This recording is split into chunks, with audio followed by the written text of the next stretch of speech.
Welcome to the Bloom Where You're Planted podcast from Never Too Late Cafe. I'm your host, Laura Womack. Each week, we sit down for a chat with someone just like you, someone who had an idea, a passion, a dream, or sometimes just a thought, and planted that seed, watched it grow into something they wanted to share with the world. If you have an idea for a topic or someone that would be a guest for the Bloom Where You're Planted podcast, feel free to reach out to us on Facebook, where you can join our Never Too Late Cafe Facebook group. We'd love to hear from you. And today we have a very special guest, and that is Lorraine Currelley. Hi, Lorraine, and welcome. Hi, Laura. We'll start out with where you're currently living. Where are you located? I'm currently living in Bronx, New York City, which is a borough. The Bronx, New York, located in New York City in the USA. Now, is that where you're from originally? No, I was raised in Harlem. Okay. In Harlem, New York. Okay. You're the second New Yorker in a very short amount of time that I've had on. So, and he's no longer there. I think he's in Jersey or something, but obviously close. Okay. So, well, let's just jump right into your story. You have a lot of different things that you are into creatively, and so one of them is that you are a poet, and you are a poet laureate. Am I saying that correctly? Yes. Yes, you are. Can you explain what that is? What a poet laureate is? Yes. I am the New York, USA Bee Poet Laureate, 2023 for a lifetime. What it means that I have excelled as a poet.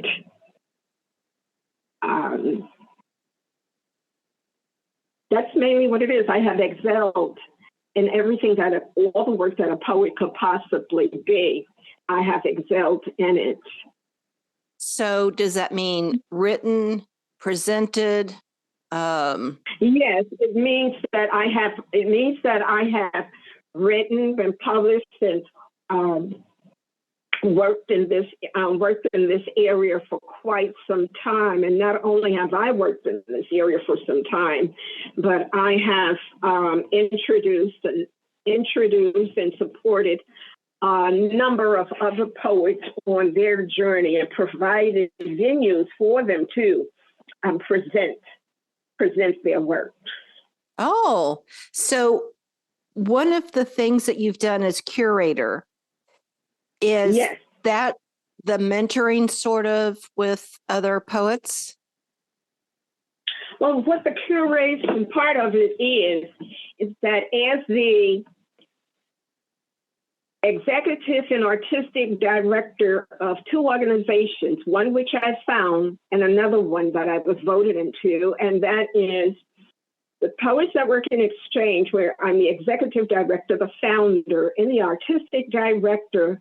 As a curator, I curate programs, events, for example, workshops, poetry and spoken word readings, workshops, panel discussions, various presentations, inviting other poets and authors as featured guests.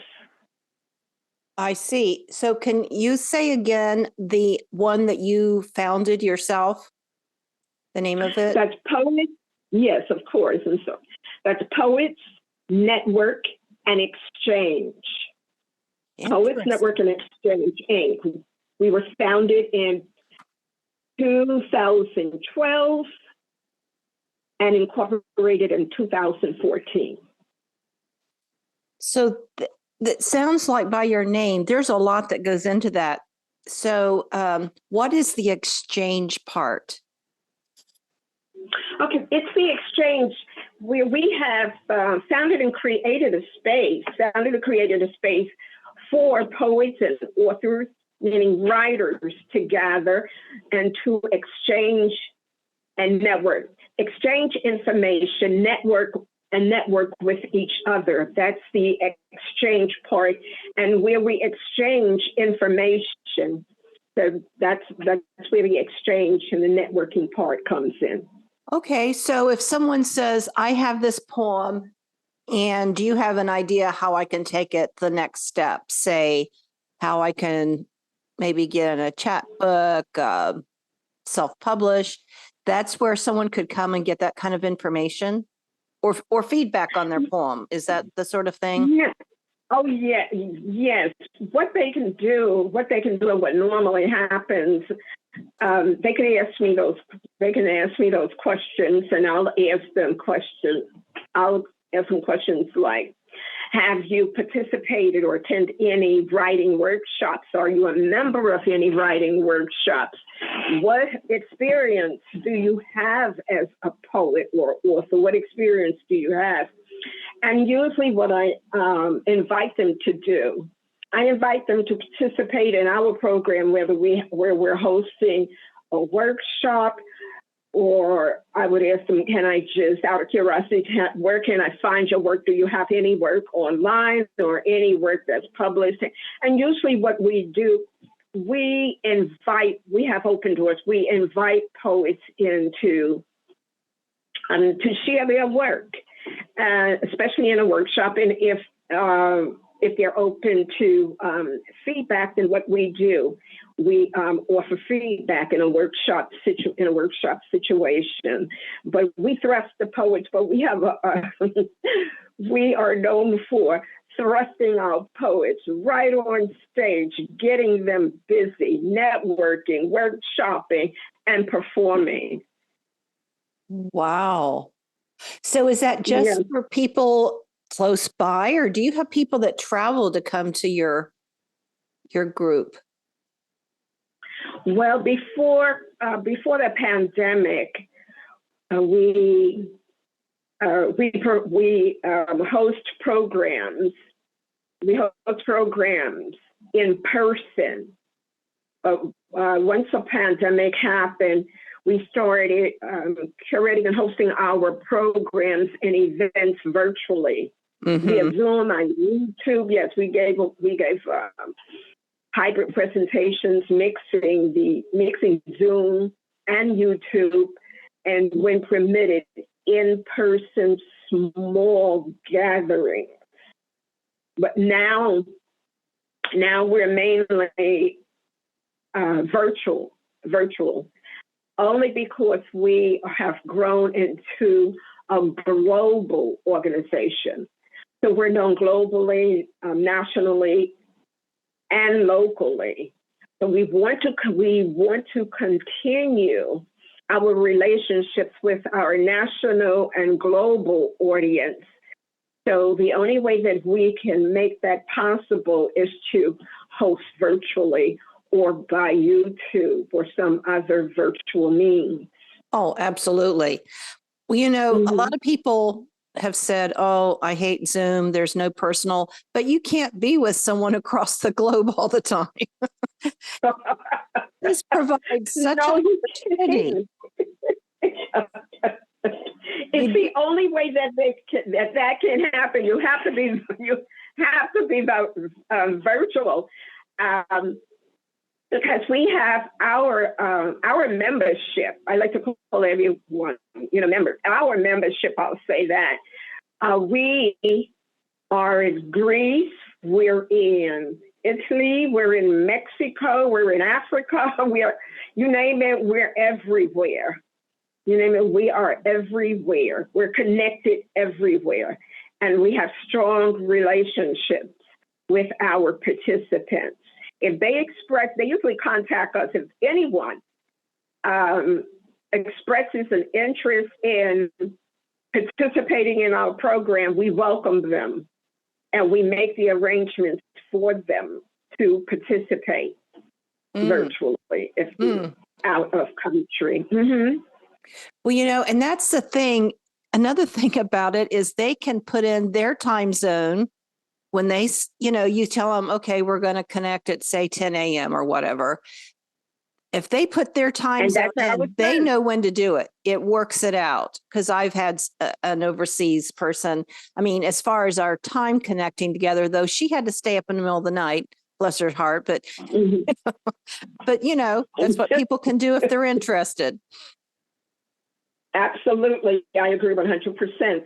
I agree 100%. And that's how we do it. It's the only way to do it if you want to keep those relationships and connections. That's the only way that we can do it. And I must say about programming and hosting virtually, I think it's one of the best things that ever happened. It connects, it builds bridges.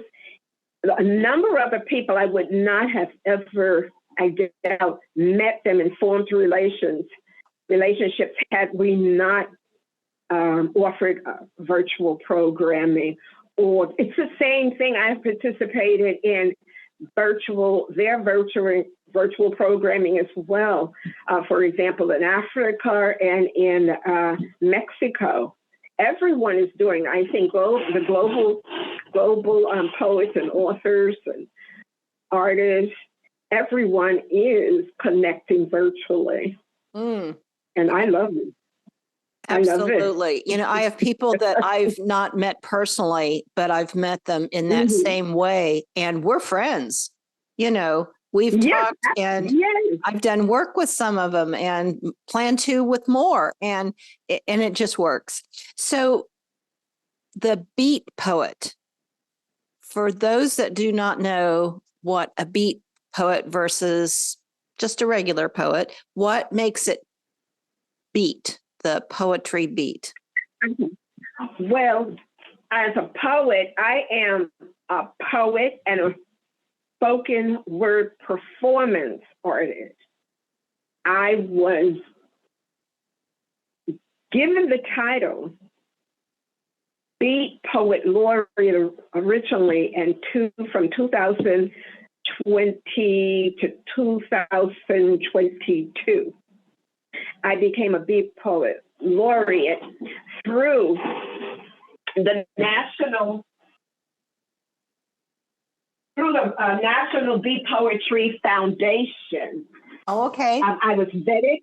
Yes, I was vetted, and I became a Beat Poet Laureate. Now, the difference is what Beat Poet Laureate refers to the beats, refers to the movement in the 50s with the beat, also known as beatniks, Jack Kerouac, Ginsberg. I would also say Mary Baraka. I would also say just a number of poets, beat poets from that generation. I would say those are the ones that are widely known. Also, very influential poet by the name of Kaufman. He was located in California, and he was Kaufman was very, very instrumental in the beat movement.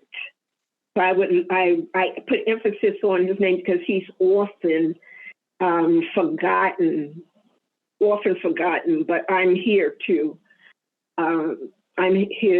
make certain that does not happen because he was instrumental. And what a lot of people do not share as far as the beat movement is concerned, the earlier beat movement from the 1950s and say 60s, a lot of it was founded and it's rooted in African American and Black culture. And yes, it's rooted in the culture. I'm Kerouac and a lot of the beats like Ginsberg, They used to visit Harlem a lot.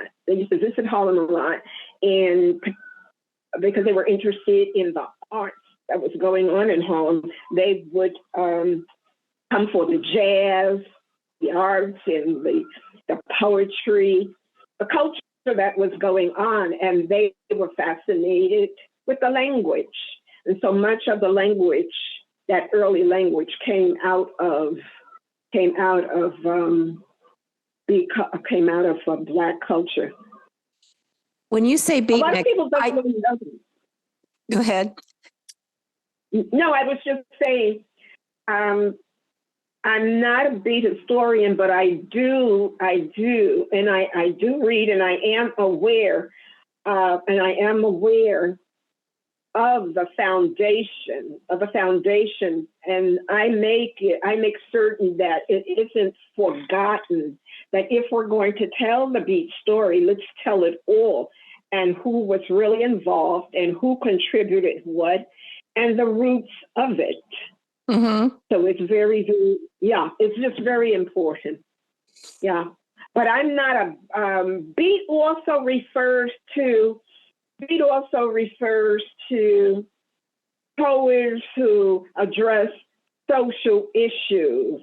I was going to ask we're you that. not, yes, poets who address social issues,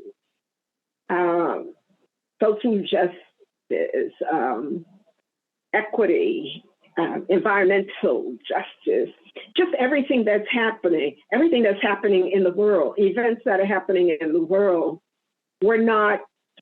We also address lovely poems where we write about flowers, home, love, but the beats really are known for that hard-hitting social justice poetry. I see that you have been activist both for mental health and aging. So are those kind of combined for you in your work as an activist, or, mental health separate? Oh, absolutely.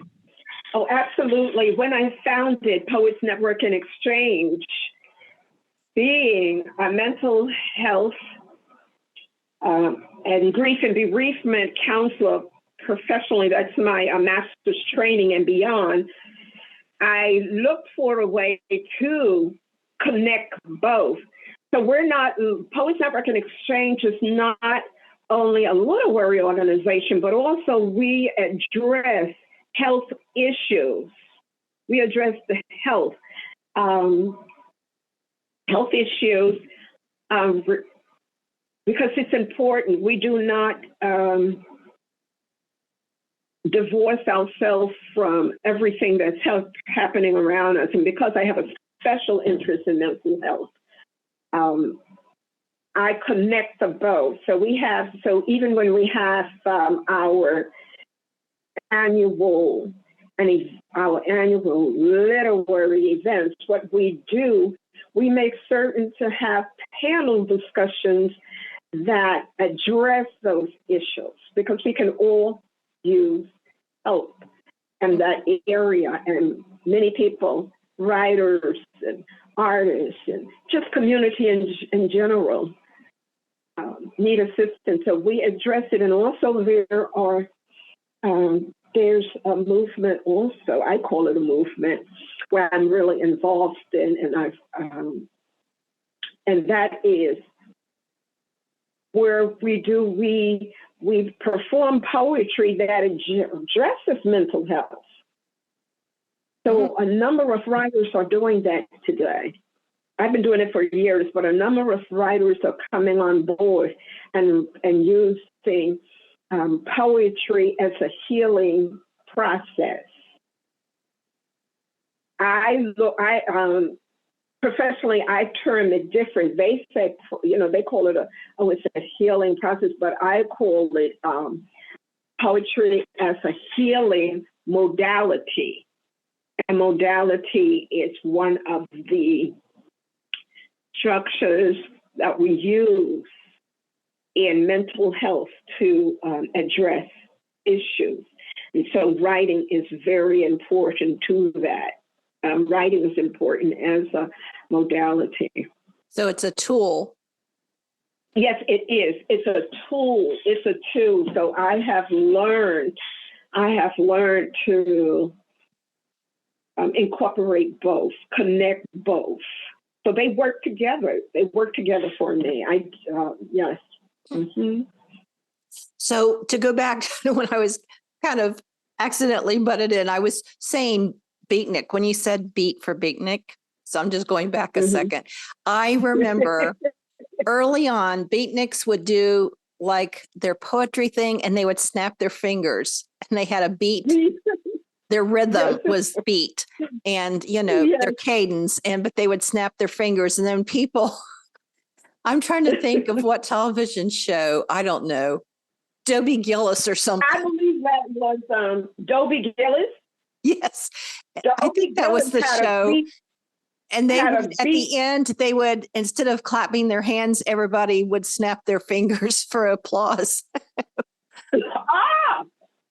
So you know what I'm referring to is this program, this show that was on TV many years ago. I think it was in the 50s, more like the 60s, maybe 70s, called Dobie Gillis. And he had a friend named Maynard. And Maynard was considered a beatnik. Yes. And today, that's what we do today. That's what we do, not only beat poets, but poets in general. That's one of the responses. And also for writers, for authors, that's one of the things that we do now. It's the snapping of the fingers. And for a number of people I know in the African diaspora culture, we not only snap our fingers, tap our feet, stomp our feet, but we also call out. It's called call and response. For example, if someone says a poem and it really hits you, or there was a line that hit you, you might hear someone in the audience, yeah, yes, yes. Call out and respond. Just verbally responding. But it's called call and respond. That is awesome. I've never been to an event like that. I've been to a few open mics that have had, poets and things, but that's a cool aspect. So you mentioned your annual. So do you still do your annual workshop or with panels? I'm sorry, when I refer to, let me clarify that. When I refer to the annual, because I'm the executive and artistic director for 2 organizations, I was referring largely to the Bronx Book Fair when it comes to our annual event. That happens once a year. Okay.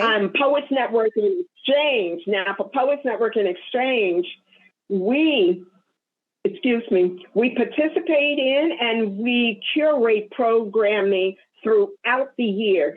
Any time that we desire to have an event, we create it and present and host it.